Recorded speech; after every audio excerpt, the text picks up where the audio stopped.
get set, because it's time to go with the It's 420 Somewhere podcast. With your host with the most, the man voted most likely to smoke out with a Yeti,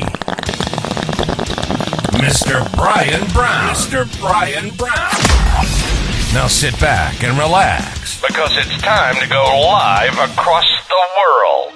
Because it's 420 Somewhere. What's happening, guys?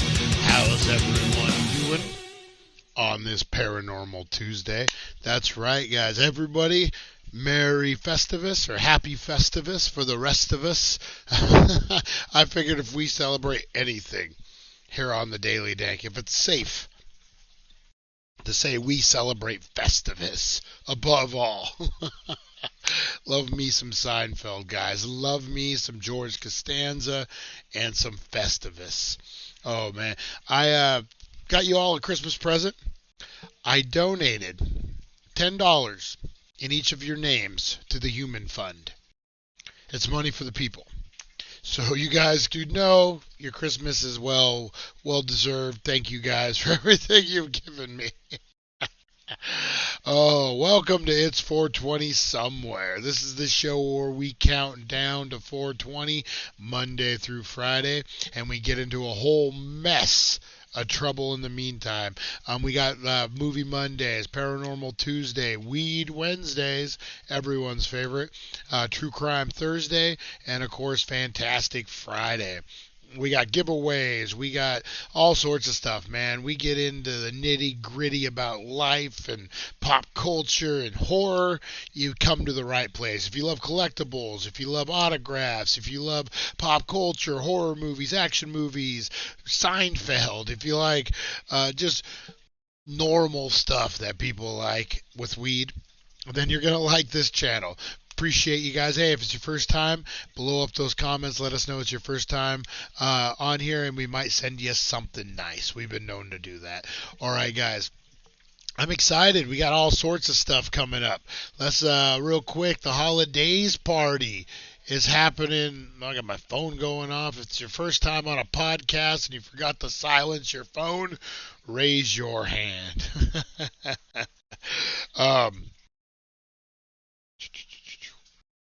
So, all right. The holidays party. This is our second annual holidays party, guys. It's a virtual party. Everyone's invited. You didn't get invited to that company party. You didn't get invited to the party you wanted to go to. Well, guess what, guys? We got you covered.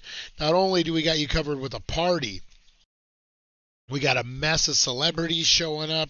We got we got some challenges. We got giveaways. It's going to be the place where you want to be. I got autographs. We're going to have instant giveaways. We're going to have, if you can't tune in live, don't worry about it. We're going to tune in when you can. We are going to do probably about a week. We'll announce it before New Year's. We'll do a couple giveaways on there that you can just comment on, and then we'll pick.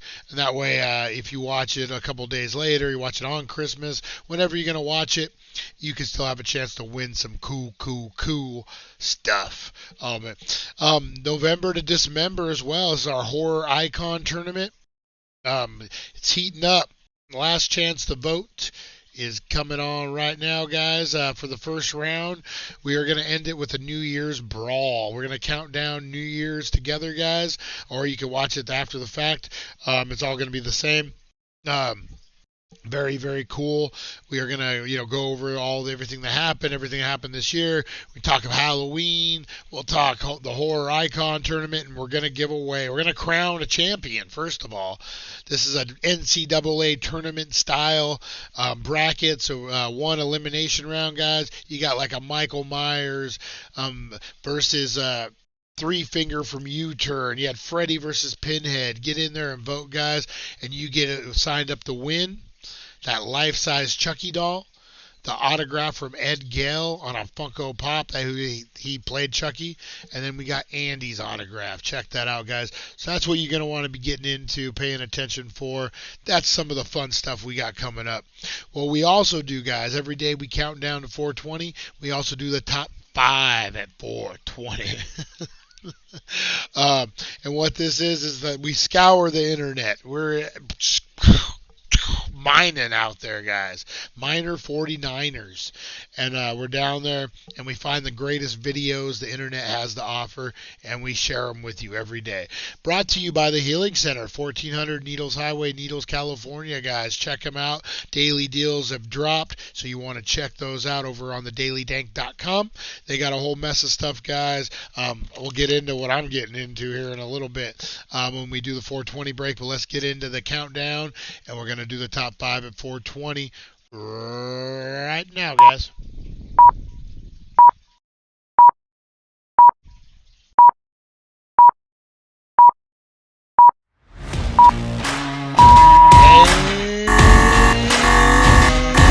Goes Dynamite. Top 5 at 420 brought to you by the Healing Center, 1400 Needles Highway, Needles, California. Save some green on some green at the Healing Center. Speaking of green trees, what do we got here? Oh, I see. Oh, look at it sliding. The base is sliding. Oh. Oh, once that base started sliding, it was over. I like the pajama girl. She's jumping out to get out of the way. All right, number 4. What are we building? A snowman. Oh, right down the middle. Oh, you can tell the little kid's a little rascals too. Look at him. He's like, oh, I'm just gonna jump on it today. I got way too much energy. Looks like he knocked himself out. Oh, what was that dude? Look at this guy. He's watching it the whole time. Like he doesn't even make a move. What is that guy doing? All right, number 2.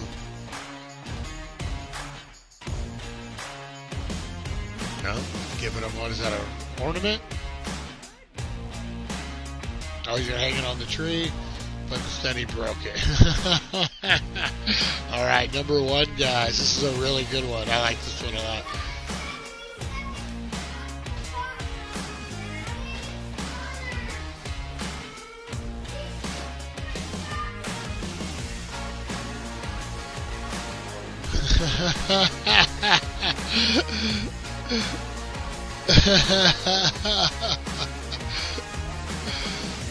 We'll be right back.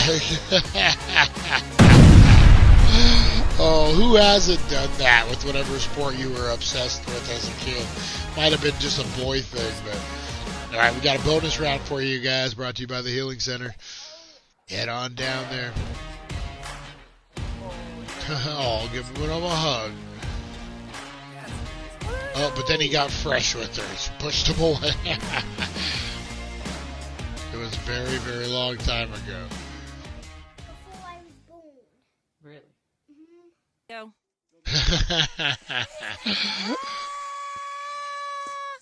Oh, dang. All right, guys. That was your top 5 at 420. Blow up those comments. Get those dab rigs out. Get those bongs. Get those steamrollers. Get those blunts. Get those joints. But blow it up because it's 420 Festivus style. What?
Shakalaka. That's right, guys. Woo! That was your 420, man. Mine was fire, chicken fire. Something like that. You know what I was getting into, guys? I was getting into my biggie bag. That's not a Wendy's biggie bag. Have you checked out their Twitter, though? Wendy's has a great Twitter. Great Twitter. Oh, man. I'm getting into this biggie bag. That's right. Finishing that off. That's what I'm getting into 420. Of course, you know what I got that down at the Healing Center, 1400 Needles Highway, Needles, California. Right across the bridge. The first thing you're going to see. But look at this, man. Nice, fresh, giant nug there. So that's what I got into, guys. But of course, I top it off with everyday dabs. I'm loving their shatter, man. Can't get enough of it. Great stuff. Great stuff. All right. We are getting into Paranormal Tuesday, guys, and we got some ghost stories, some paranormal, some of them are folklore, different, pretty cool. We're brought to us, not Mr. Dark this time, we went a different route. Mr. Dark just dropped one, but we'll might be covering that on True Crime Thursday. Because this was more true crime related than this one. Go figure. All right, guys, so it's Paranormal Tuesday.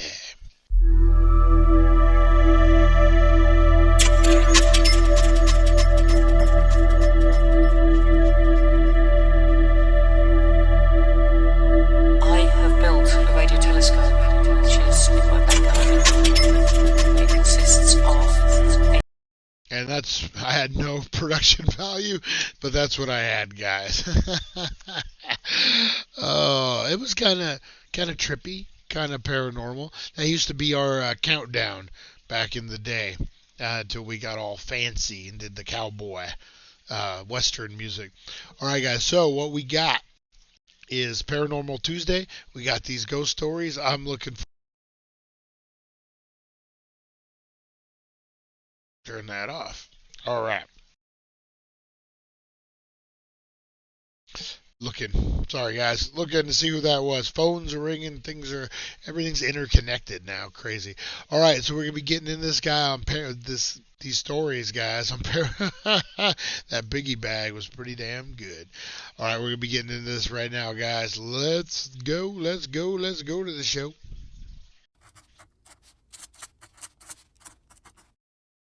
The Paranormal Scholar. Despite the twinkling candles and Christmas lights that illuminate the night, it can be said to be the ideal time of year for spirits to roam.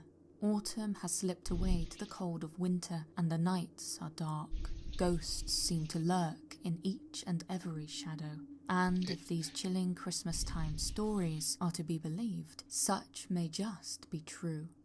And so warm yourself against the night, take a seat beside the fire, and listen to these ghostly tales of Who's ready, guys? I'm ready. In the late 18th century, the people of Hertfordshire, England, were terrorised by a notorious villain.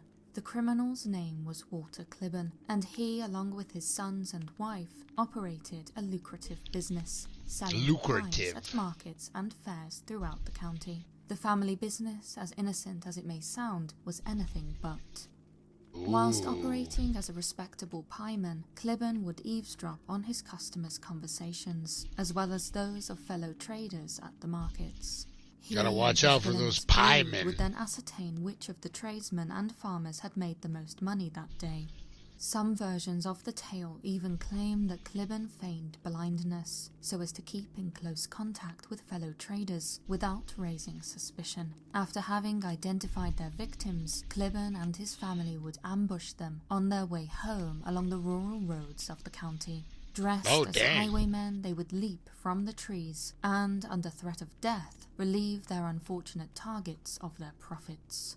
That carjacking before carjacking. For some time, the festive season being no reason to take time off. And so, on Saturday the 28th of December 1782, Clibborn and his family made their customary visit to Hertford Market. Whilst selling their pies, they identified a man named Robert Wittenbury as having made a good profit that day.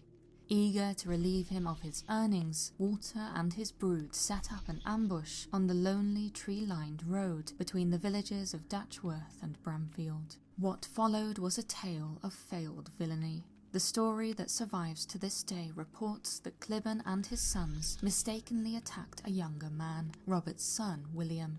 After handing over his money peaceably, William rushed to the nearby house of his uncle, Benjamin Wittenbury. Armed with pistols, he and Benjamin were able to intercept his father before he reached the Clibborns. Together, they hurried back to the scene of the crime to confront the villainous family before they attacked another unsuspecting traveller. Once there, a fight ensued. It is said that in the struggle, Benjamin was knocked to the ground. Knife in hand, Clibborn moved to stand over the fallen man.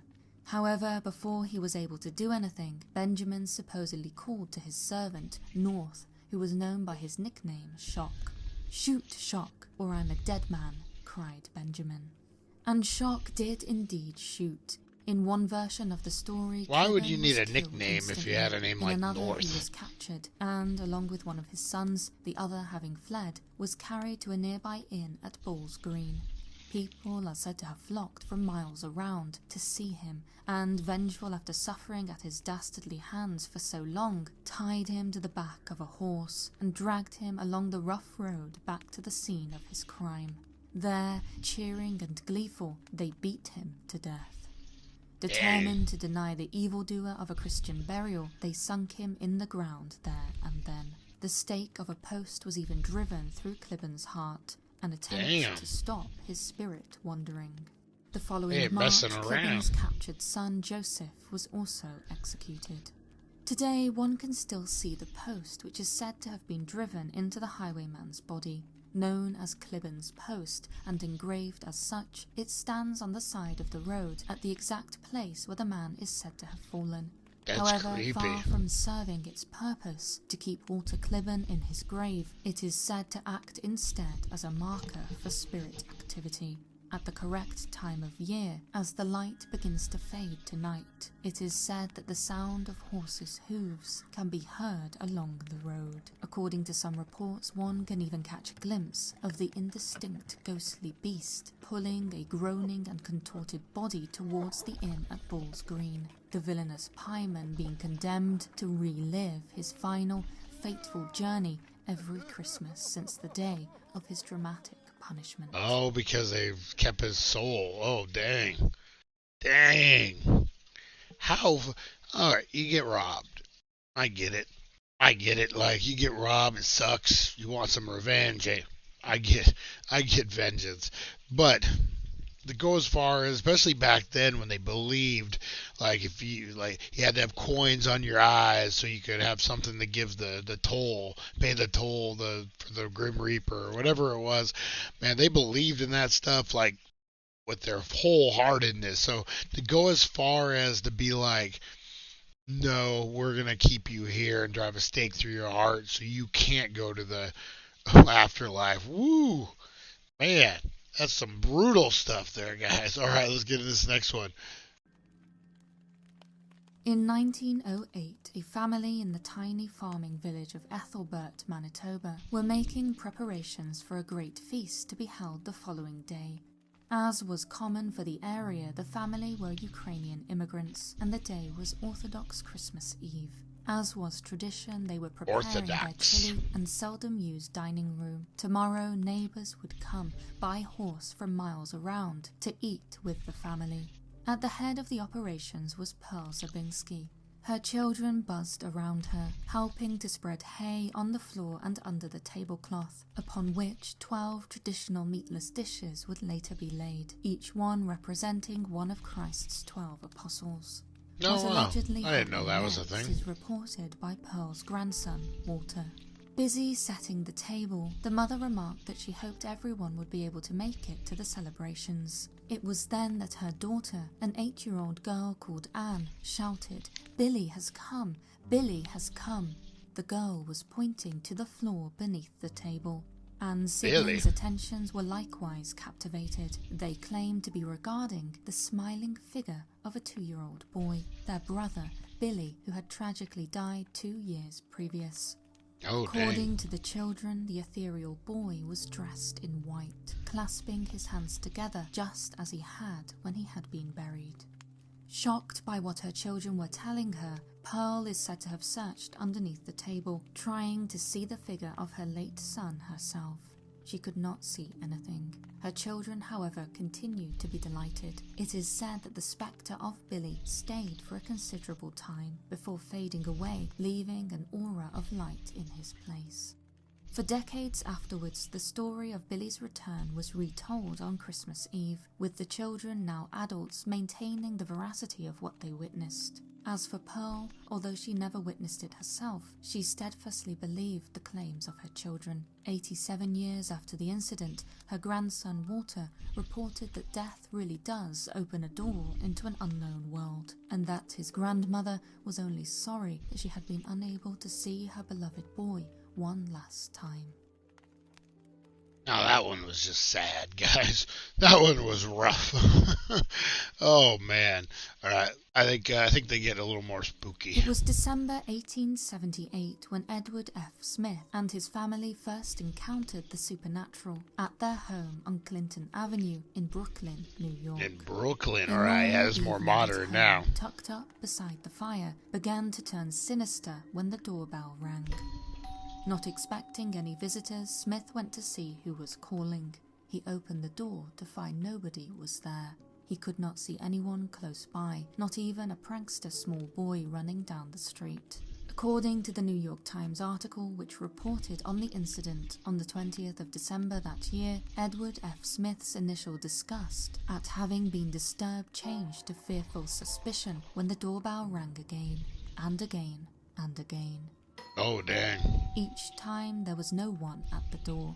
Not only that, the doors and windows of the house are said to have clattered in their frames all through the night, with no apparent cause.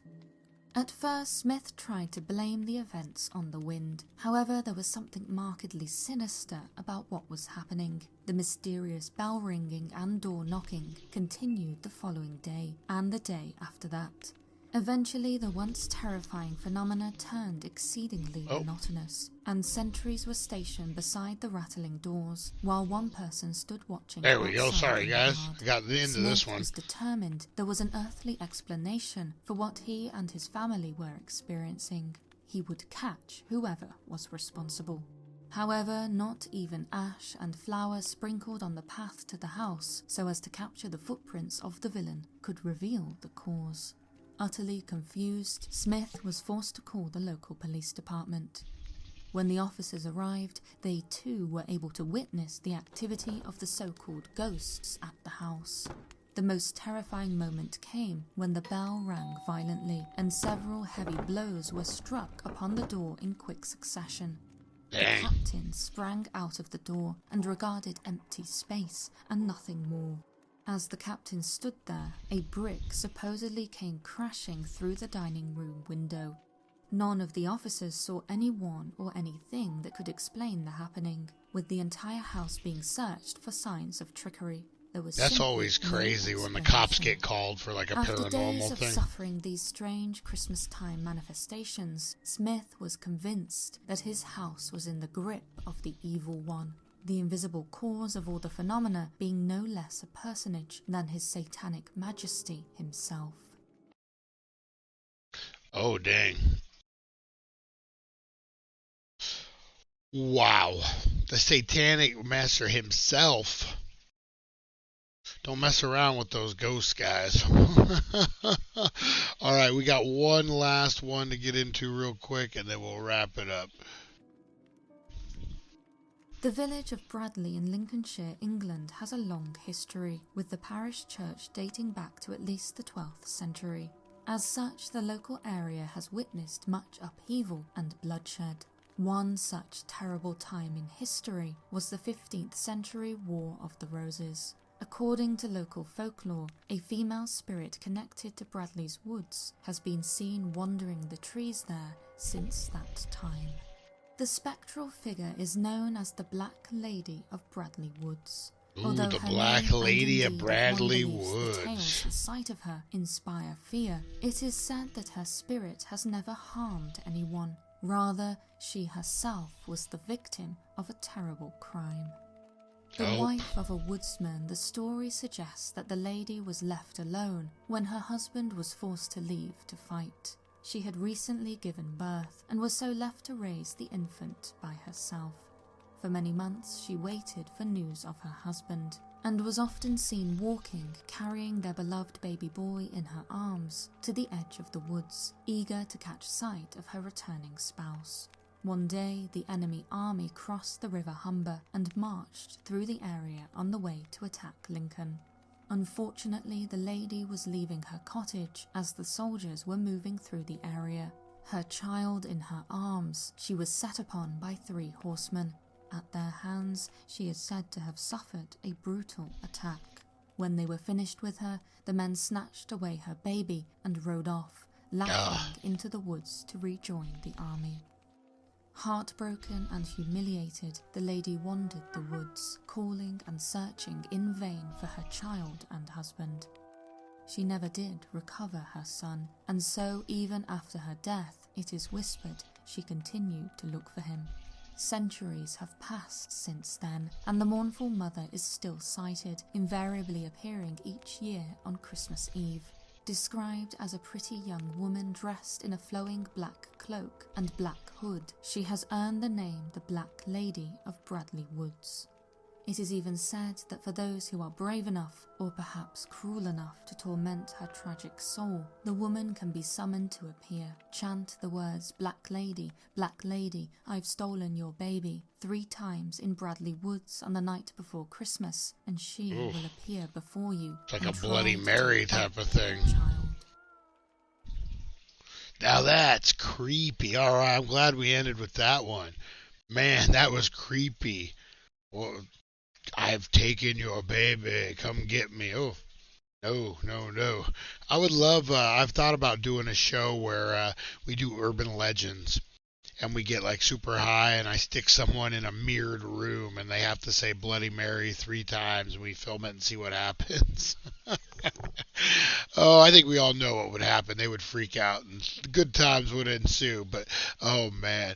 All right, guys, I'm going to wrap this up. Oh, no, I can't wrap it up because we got the 12 days giveaways for the holidays. That's right, guys. We are doing a Harry Potter Funko Advent Calendar today, guys. We've been doing 2 a day. I'm getting caught up here. And the question of the day today, guys, is what is your favorite Christmas movie, holiday movie? Doesn't matter. Ooh, we got the Father Malfoy. Lucius Malfoy? Is that his name? Nice.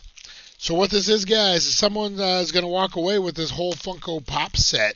We're going to give it away at the holidays party, that and the Star Wars one we do in the morning. And we got another Weasley. We got Ron Weasley with a gift. Hello, Harry. Here's your gift since your parents are dead. Oh, so the question of the day, guys, is what is your favorite holiday movie? We just watched, what was it, the night before. I really love Office Christmas Party.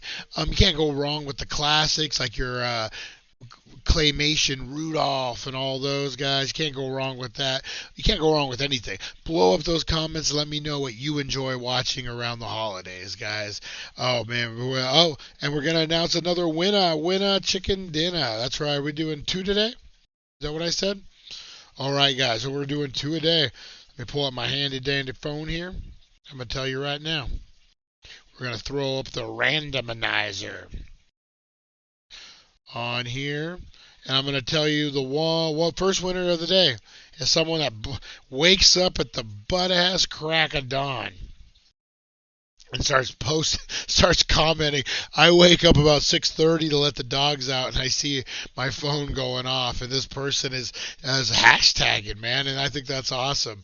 Lonnie, congratulations, sir, you won. Congratulations, sir, you won. And then, on that note, we got a Matt Workman sighting, guys. That is right. Matt Workman, you win that second stocking. That's right. Congratulations.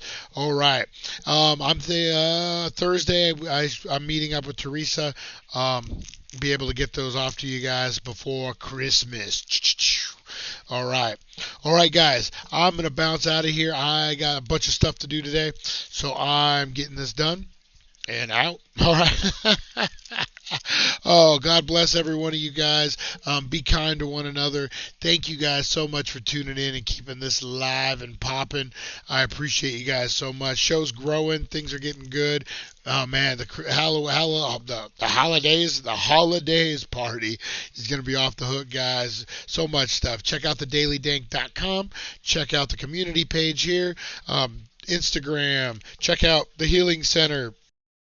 Big savings, guys. All right, and we will see you tomorrow at 7:10. That's right, guys. Thank you for joining us on the It's 420 Somewhere podcast. Broadcasting worldwide and brought to you by thedailydank.com. Check out our merchandise and amazing content. And follow us on all our social media. Now, you don't have to go home, but you can't stay here.